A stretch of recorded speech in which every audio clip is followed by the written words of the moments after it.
Hey guys, this is my first uh, YouTube video, um, and today I'm going to be talking about um, how to find the right type of therapist for you. Um, and this is important information for people to know because there's different types of therapists that are able to treat different things. And depending on the severity of the issue that you're dealing with, is going to determine the type of therapist that you really should be seeing in order to get the help that you need. Um, so, mental illness, psychopathology runs on basically a continuum from mild, moderate, severe. And what the first step that you need to take in order to determine what type of therapy that you need is you got to be able to determine, how severe is this issue that I'm dealing with. What impact is it having on my life? And oftentimes this can be hard with when people are mentally ill to be able to determine, because one of the symptoms of mental illness can be a lack of awareness. And if you're really mentally ill, you might not be able to, or it can be difficult.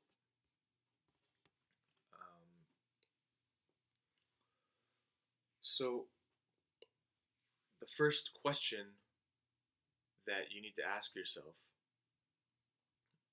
if you think that you need help, is how severe is the thing that I'm going through right now? So that's step one. And basically, I think that there's three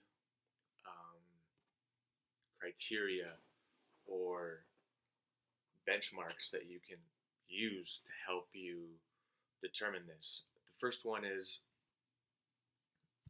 how high is the level of the stress that I'm feeling right now? Am I in a constant state of anxiety? Am I constantly depressed and I can't get out of bed? Am I crying all the time? Am I panicking all the time? How high is your level of subjective distress? Basically, it can kind of be summed up to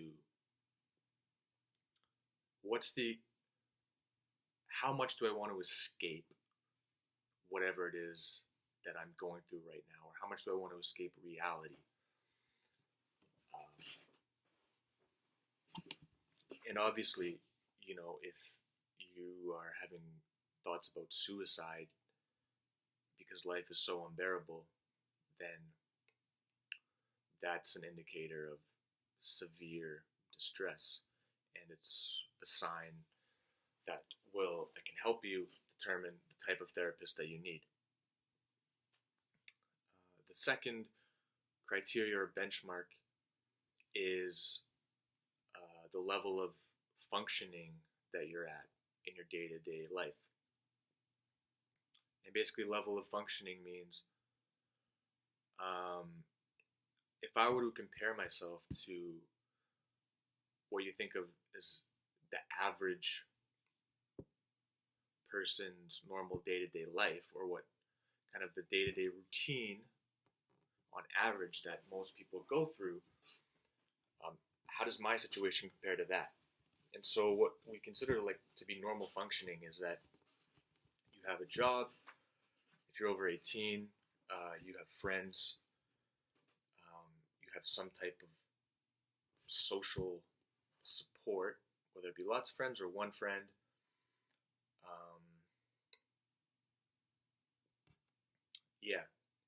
So you're able to support yourself. You have friends that you see, you keep yourself healthy, and you are able to sustain your normal day-to-day life. So that's what I would consider normal functioning. And then finally, the third criteria or benchmark would be your social functioning. So another sign of mental illness is isolating yourself or withdrawing yourself from friends,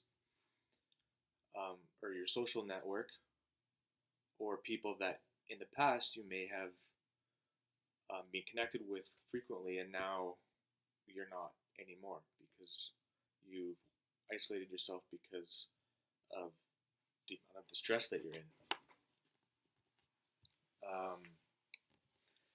And yeah, someone who is who's mentally ill, I think should be able to objectively tell this. So all of the kind of criteria that I've given, I believe that people with mental illness, as long as it's not like to the extent that it's so severe that you can't leave you've never left your house for the past few years. Like if it's not that at that level, kind of on the continuum, if it's mental illness that is really having an impact on your life, but you're still connected to reality, you should be able to determine each of these things. Normal functioning, how do I compare to, when I observe other people, how do I compare to kind of the average day-to-day functioning that enables people to continue on throughout their lives. The level of the stress, so that's a subjective feeling.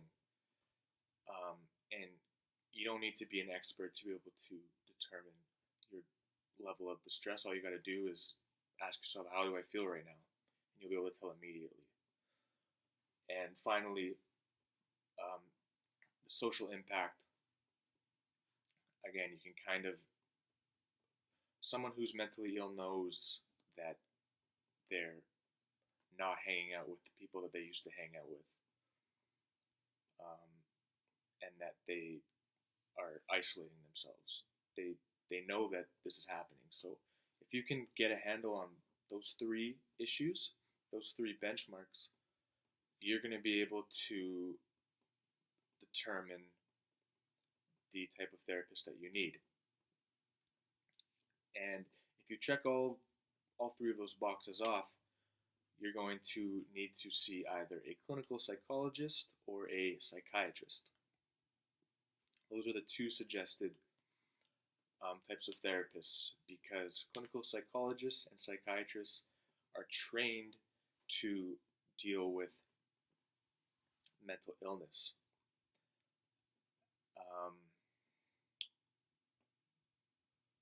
So the next step is, how do I actually determine who is a clinical psychologist, who is a psychiatrist? The best way that you can tell is if you're going onto Google and you're searching, who you're searching for a therapist, you can tell by the designation beside their name, so which indicates their credentials that they have. So with a psychiatrist, it's going to have their name, it's going to say psychiatrist, and then it'll usually say MD, because all psychiatrists are medical doctors. They go to med school, like cardiologists, like brain surgeons, like your family physician that you see. Psychiatrists go to med school, like all other doctors, and they're specifically trained in the diagnosing and treatment of mental illness. With clinical psychologists, their designation has usually a PhD, and it will say, or it might say clinical psychologist, PhD, and then you can say, okay, this person has a they're a clinical psychologist. They have the appropriate training. So it's probably, or that's an appropriate form of, that's an appropriate therapist for the issue that I'm dealing with.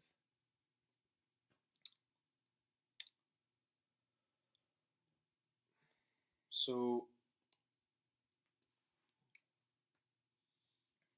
let's say that, or sort of backtrack a little bit,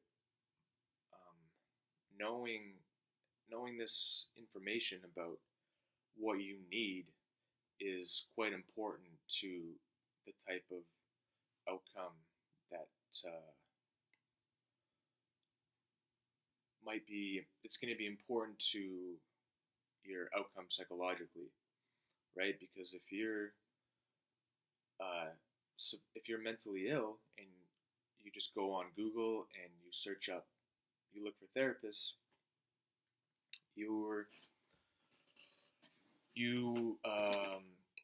and you don't know the distinctions between the different kinds of therapists, you might end up with someone who has no idea how to treat what you're dealing with, or they may try to treat it and it may end up either not working or making you worse, which can have bad impacts on you, because it's going to be a bad experience for you, and therefore you're going to be discouraged from going to get more help that is actually out there for you, that you just may not know how to access properly, because you don't know the type of therapist that's right for you. So it's really important to be able to make this distinction and know who I need right now to be able to help me. So now let's say that you check off the 3 boxes: normal functioning, level of distress, social impact, but they're low. You're functioning like relatively fine, but maybe there's some tiny issues. Your level of distress is low, but you're not exactly where you want to be. You don't feel great, and maybe you can link it to an issue with your spouse or girlfriend or friend, and you're also still hanging out with other friends. You still have social contact, connectivity, but there's still there's a concrete problem in your life that you can see that is affecting you, but you may not know how to go about dealing with it. So that would be a case of needing to see a therapist for help, but it's not at the level of severity that you need either a clinical psychologist or a psychiatrist, because they're perhaps overqualified. They can still help you, but you don't need to see them. And often, most of the time, seeing a counselor or a counseling psychologist could be a better option, because they're more affordable. At least in Canada, clinical psychologists can be quite expensive. Psychiatrists, if you have healthcare, you get it under your plan, and so psychiatrists can be affordable in Canada, but clinical psychologists can be really expensive, up to like $200 an hour, whereas counseling psychologists are often much cheaper. And if you only need to deal with a problem that can be dealt with a counseling psychologist as opposed to a clinical psychologist, financially it makes more sense, obviously, to see a counseling psychologist. And so you can usually determine who's a counseling psychologist by again, the designation that they have when you go to look them up on Google, and it'll either say MSW, which means Masters in Social Work, and it'll say psychologist beside that, or counseling psychologist. There can also be, the letters can be MA, which stands for Masters of Arts in Counseling Psychology or Psychology. So those are the two designators of a counselor. And I guess just to sum up, kind of determining the type of psychologist that you're researching on Google is, the two big indicators are PhD or MA or MSW. If it's a PhD, it's most likely that you're seeing a clinical psychologist. If it's a master's in anything, it's almost guaranteed to be a counseling psychologist. And I kind of reiterate this because oftentimes when you're going to look someone up on Google, it'll say most of the time the level of education, so either PhD or MA or MSW, but it might not specifically say clinical psychologist beside the PhD, or it might not say counseling psychologist beside the MSW or the MA. It might just say psychologist. So another big indicator is just the letters, either PhD or MA or MSW. Those are almost invariably clinical psychologist for PhD, counseling psychologist for MSW or MA. And again, it's super important to know this because depending on what you're dealing with, that's going to determine the type of help that you need. So it's really important to know this stuff.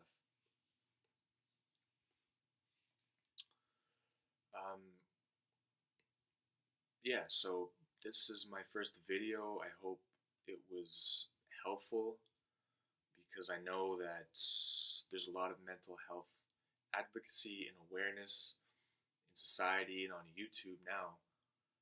But one thing that I found was missing was that although we have all this awareness about it, and the stigma is slowly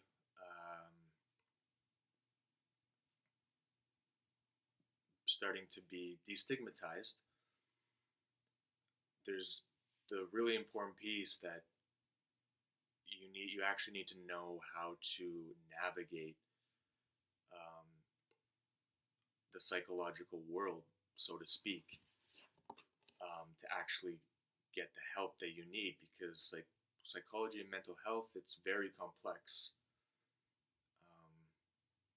and especially for the average everyday person, it's not an easy landscape to navigate and get through. So, people need that help above and beyond actually just being aware of it. It's one thing to be aware of it, and it's another thing actually to